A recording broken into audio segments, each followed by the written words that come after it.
Então a gente vai estudar capacitores, tá?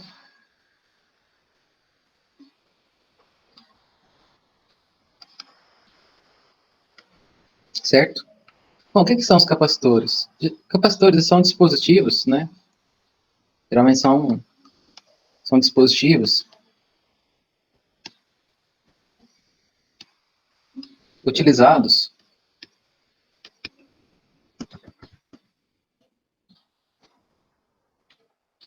para armazenar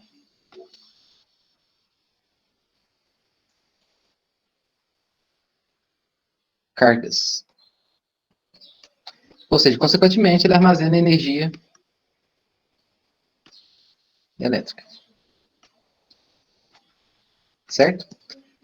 Bom, se eu armazeno carga, eu estou armazenando também energia elétrica. Tá certo? Bom, qual é o princípio básico do capacitor?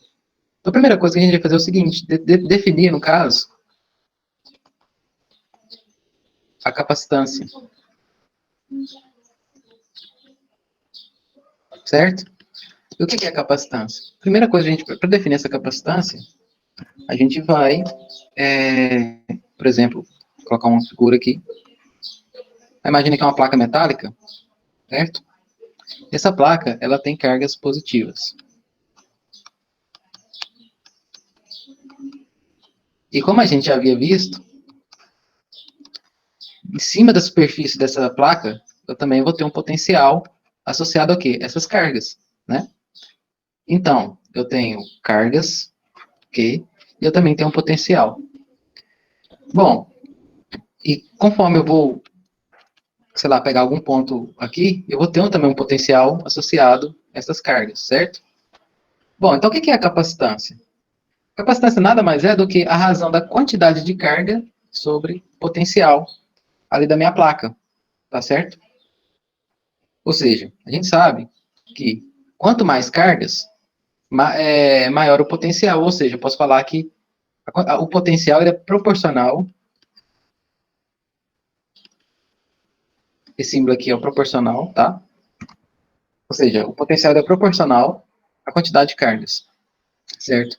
E a gente define a capacitância como que a capacidade de eu armazenar carga e gerar o quê? Um potencial ou um potencial ali na minha região, certo? Então vai depender do quê? Vai depender da forma, no caso aqui geométrica, da placa, né? Que vai o quê? Vai definir o quê? A forma da capacitância. Ou seja, as condições de contorno que a gente chama, ou seja, a forma geométrica dessa placa, eu vou conseguir o quê? Definir o quanto esse material armazena carga e o quanto também ele gera um potencial. A razão entre a carga e o potencial a gente chama de capacitância. Está associada ao quê? A capacidade de armazenar carga e gerar um potencial elétrico, ok? Bom, como havia falado que essa capacitância depende da forma geométrica, então a forma geométrica é determinante para a forma que essa placa minha armazena carga, tá? Então vamos lá.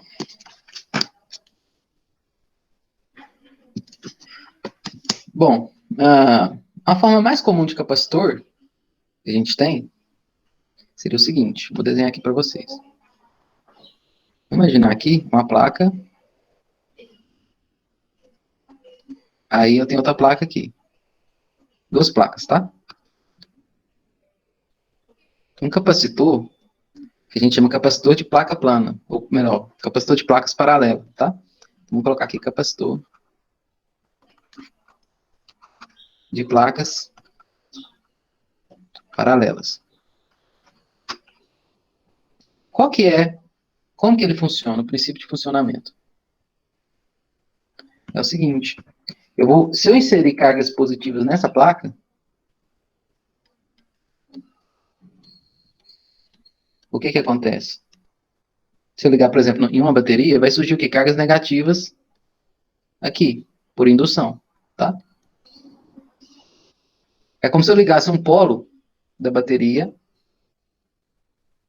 aqui é uma bateria, aqui o polo negativo, e indicar o polo positivo nessas placas. O que vai acontecer? E vamos supor que depois que eu ligar, eu retiro a ligação. Carregou completamente. O que vai acontecer? Essa placa aqui, ó, positiva, ela vai permanecer o quê? Com cargas positivas. Por quê? Porque carga positiva, ela quer o quê? Aproximar na carga negativa aqui do outro lado. Na placa desse lado aqui, ó. Só que ela não consegue atravessar por quê? Porque no meio aqui, ó, nesse meio aqui, é vazio. Ou seja, o ar ele não tem boa propriedade condutora. Então, por indução, a carga positiva vai permanecer nessa placa e a negativa na placa à frente. Do mesmo modo que a carga negativa, ela vai permanecer nessa placa porque existe a carga positiva aqui do outro lado, certo? Ou seja, eu vou conseguir o quê? Armazenar cargas, certo? Então, eu consigo armazenar carga por meio do capacitor. E esse capacitor aqui, de placas paralelas, essa capacitância dele pode ser determinada também por um fator geométrico, que é dado capacitância igual a epsilon vezes A sobre D. Certo? O que é o epsilon? O epsilon, ele nada mais é do que a permissividade dielétrica do meio. Uma característica. O que é o epsilon? Permissividade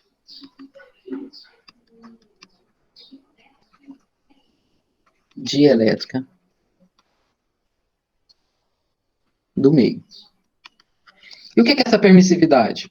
Essa permissividade, ela está relacionada com o que contém ali no meio entre as placas do capacitores, ok? Essa permissividade, ela está diretamente ligada a essa propriedade, tá? Bom, então, por exemplo, deixa eu ver aqui, como eu vou desenhar. Então, imagina aqui, ó, que eu estou pegando esse capacitor aqui que eu desenhei, certo? Vou pegar ele, eu vou colocá-lo na vista de perfil assim, ó. Ou seja, aqui é positivo e aqui é negativo. A permissividade está relacionada com o quê? Com o que existe entre as placas, tá? Então, a permissividade do meio depende do que existe entre as placas. Certo? Então, posso descrever a capacitância de duas formas. Essa primeira, que depende de um fator geométrico, e pela segunda forma, capacitância é igual a carga sobre a diferença de potencial entre as placas. Tá? Esse V aqui, ó, ele pode ser dado como diferença de potencial, por ΔV também, tá? É a diferença de potencial entre a placa positiva e a placa negativa. Eu vou ter uma diferença de potencial aqui, tá? Ô, Ronei, Oi, pode falar. o que que é o A na segunda fórmula que você passou? Ah, tá, vou falar. Tá.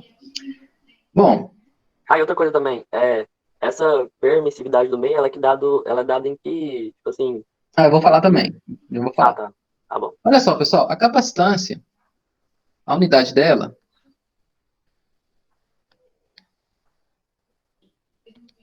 ela é dada em Faraday. A letra F, tá?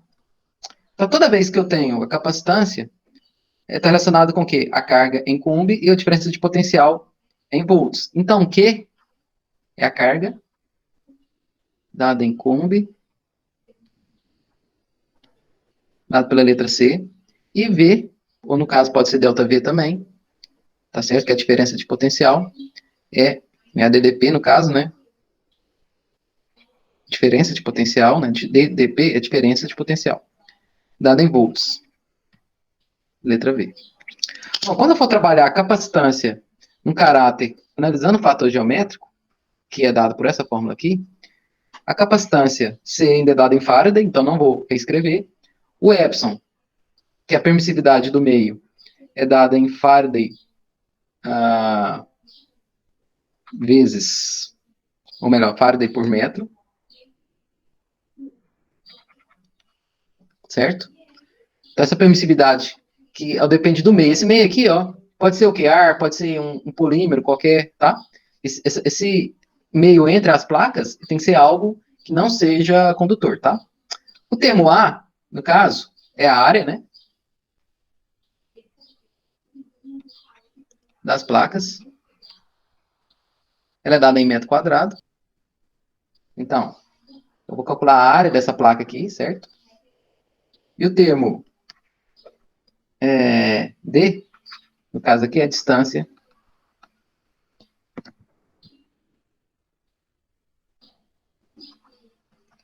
entre as placas, dada em metro. Tá? Então, se eu tenho, sei lá, uma placa aqui, no caso, duas placas, né? Então, eu vou ter que calcular a área dela, essa área, e a distância entre elas, D. Tá? Sabendo a permissividade dielétrica do meio, eu consigo calcular a capacitância, ou seja, o quanto ele consegue armazenar carga, né, do meu sistema. Tá?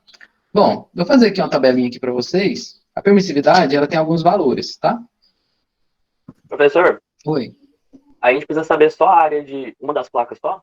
Só uma das placas, tá? Geralmente as placas elas têm áreas equivalentes.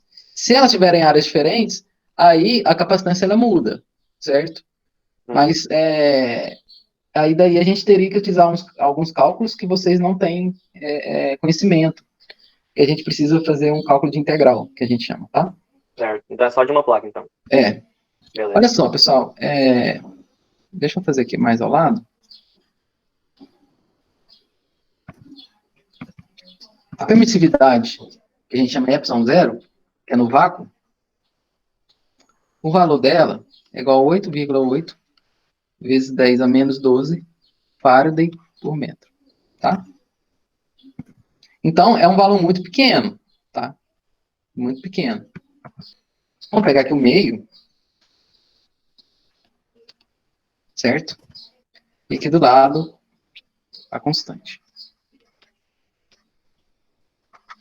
de elétrica. Bom, a constante de elétrica, ela é dada pela seguinte forma. A constante K, ela é dada para permissividade do meio dividido pela permissividade do vácuo, tá? Ok? Então, a constante elétrica é dada por K aqui. Ela não tem dimensão, por quê? Se esse aqui é Faraday por metro, essa aqui também é Faraday por metro. Então, se eu dividir uma pela outra, vai dar a dimensional, tá? Então, no vácuo, deixa eu pegar em preto aqui. No vácuo, ela vale 1. Por quê? Seria a do meio do vácuo fica 8,8 vezes 10 a menos 12, dividido por ela mesma, né? 8 vezes 10 a menos 12. Isso dá o quê? 1, né? Então, a constante de elétrica, K, que a gente chama, ela é igual, do vácuo é igual a 1, tá? Aí, se eu pegar, sei lá, se eu colocar no meio da placa, óleo, no caso, ferríssimo, certo? Qual que vai ser o valor da constante de elétrica? 2,7, tá? Aí, se eu colocar glicerina, o que que acontece? Essa constante vai a 4,7. Por que que eu estou falando isso? Olha só. Deixa eu ver se eu consigo fazer isso trem virar uma tabela agora.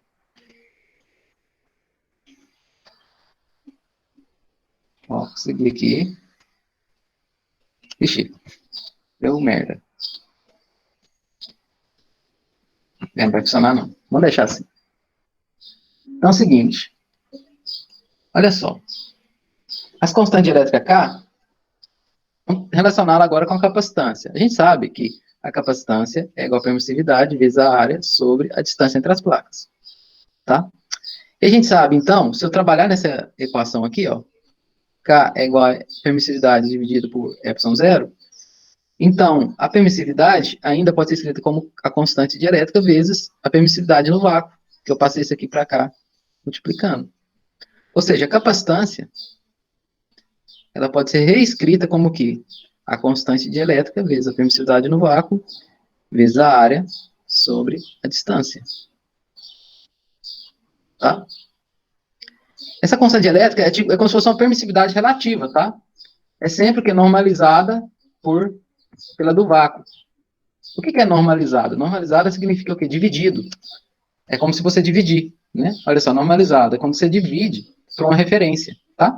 A referência de permissividade é a do vácuo. Ou seja, quando não tem nada entre as placas. Então, quando você normaliza, vácuo pela do vácuo vai dar 1. Óleo do rícino pela do vácuo vai dar 2,7. E note, quanto maior a constante de elétrica, maior a capacitância. Olha, elas são diretamente proporcionais, ó, né? Por que a gente coloca materiais com constante elétrica maior? Porque eu consigo, assim, armazenar, ter a capacidade de armazenar mais cargas. Não sei se vocês trabalharam com capacitor, pelo que vocês não falaram, não. Um capacitor, tem um capacitor aí, que ele, sei lá, ele é redondinho assim, tá? Depois vocês procurem o Leandro quando retornar. Aí você vai aplicando tensão. Se você aplicar muita tensão, capacitância é igual a carga sobre tensão. Então, se você aumenta a tensão, você está aumentando a quantidade de carga. Só que esse material, ele tem uma capacidade que depende do quê? Da área. Depende da área, da distância entre as placas, não é? Que é o D. E depende do que tem lá dentro. Se você colocar muita tensão, ou seja, a capacitância é um parâmetro fixo, né? Se você coloca muita tensão, a ponto que ele não aguenta mais suportar a quantidade de carga, o que acontece? Ele explode, pá, vai dar uma explosão. E daqueles capacitores que tem óleo, você vai ver um líquido. E vai feder também, queimar. Tá? Vai queimar o líquido, enfim. Então, qual é a função do capacitor? É armazenar carga, o primeiro princípio dele, tá?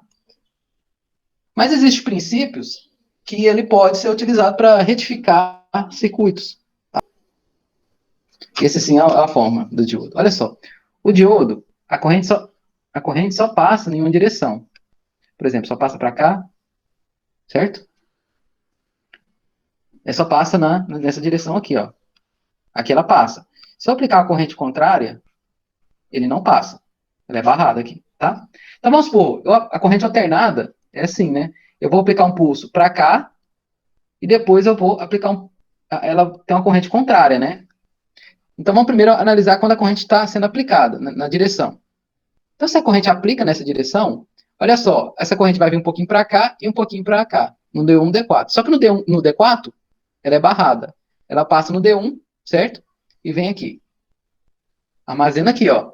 Armazena um pouco no capacitor e vem aqui, sei lá, para um resistor aqui, que é consumido. Agora, quando a corrente é aplicada ao contrário, o que vai acontecer? Agora a corrente está vindo contrário, né? Então, ou seja, a corrente antes estava vindo para cá, agora ela está vindo por aqui, ó, no sentido contrário. O que acontece? Ela vai parar aqui no D2, nesse D2, e ela vai passar nesse outro aqui, ó, e vai vir aqui, ó. Parte armazena aqui no capacitor e a parte vai para o meu circuito. O que acontece? Se eu não tivesse esse capacitor, a corrente seria assim, ó, corrente, corrente, corrente, corrente, corrente. Por quê? Eu estou dando um pulso para cá, depois um pulso para cá, depois um pulso para cá, outro pulso para cá, alternadamente. Ou seja, vai ter um pulso de corrente, zero, um pulso de corrente, zero. Agora, quando eu coloco um capacitor, o que acontece? No intervalo entre cada pulso, ou seja, nesse intervalo aqui, ó, depois que zerou o pulso, as cargas que estão armazenadas aqui, ó, elas vêm para cá. Ou seja, todo intervalo em que a corrente é zero, as cargas que estão no capacitor, o que vai fazer? Opa, aqui está tendo menor potencial. Por quê? Porque a carga já passou pelo resistor. Então, o que ele faz? Eu vou sair daqui e vou lá para o resistor. Sempre o quê? Nesse intervalo aqui, ó. Ou seja, mais uma função do capacitor é retificar ondas de corrente. Ele retifica corrente. E o que a gente tem? Ou seja, a gente transformou corrente alternada em corrente contínua. Olha aqui, você consegue fazer um carregador de celular, ó. que você precisa no carregador? O que você basta ter? Basta ter uma corrente alternada, ligá-la nos diodos, baratinho, diodo. Você pega, coloca um capacitor, faz todas as contas, né, do capacitor, e você vai ter uma diferença de potencial. O que você pode fazer? Você pode pegar um gerador, que é um motorzinho elétrico, ligar na bicicleta, coloca, faz o circuitinho com o diodo, arruma um capacitor, você consegue carregar o celular andando de bicicleta, indo para o instituto, tá? Seguindo esse circuitinho básico, ó. Só que você tem que dimensionar, né? Tranquilo?